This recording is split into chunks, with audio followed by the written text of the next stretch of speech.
salam sejahtera bagi kita semua.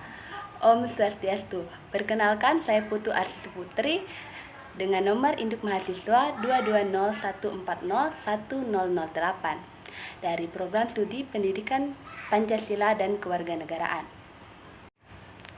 Nah, pada kesempatan kali ini saya akan membahas hubungan antara hukum dan perubahan sosial. Hubungan hukum dan perubahan sosial. Hukum merupakan refleksi dari solidaritas sosial dalam masyarakat. Nah, hukum juga merupakan pencerminan daripada suatu sistem sosial, yang dimana hukum tadi merupakan bagiannya. Misalnya, apakah sistem kewarisan dalam suatu masyarakat selalu mempengaruhi sistem sosial kewarisannya? Kemudian timbul lagi persoalan, apakah dengan memperkenalkan dan menerapkan suatu sistem hukum kewarisan yang baru, sistem kewarisan yang lama akan dapat diubah. Nah, oleh karena itu, bagaimanapun juga hukum tidak dapat dilepaskan dari sistem sosial suatu masyarakat. Hukum juga merupakan suatu alat yang mampu merubah keadaan masyarakat, atau law as a tool of social engineering, yang dimana hukum dapat merubah suatu masyarakat tersebut. Masyarakat selalu mengalami perubahan-perubahan. Perbedaan hanya terdapat pada sifat dan tingkat perubahan itu.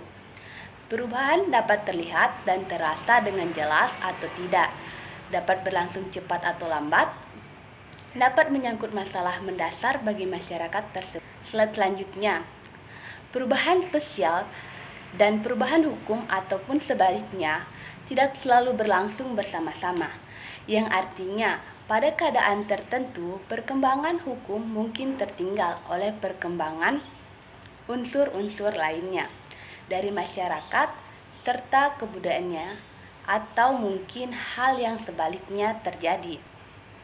Nah, di sini ada dua perubahan sosial. Yang pertama, perubahan sosial sebagai sebab perubahan hukum, yang secara historis perubahan sosial terlalu sangat lambat untuk menjadi kebiasaan sebagai sumber, yang dalam hal ini hukum bersifat reaktif dan mengikuti perubahan sosial.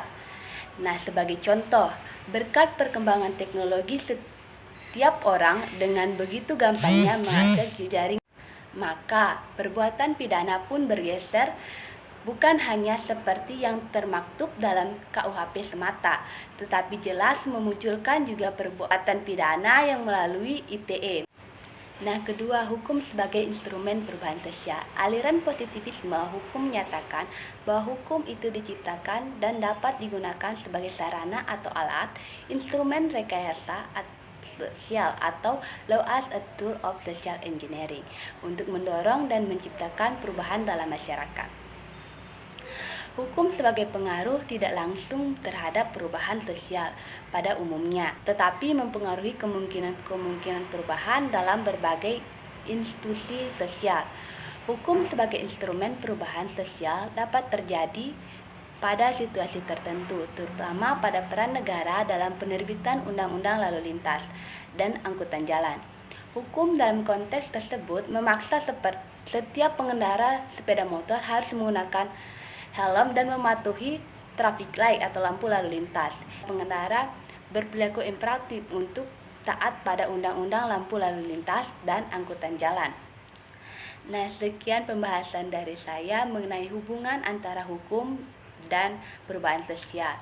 Saya akhiri dengan wassalamualaikum warahmatullahi wabarakatuh. Om Santi Santi Santi Om.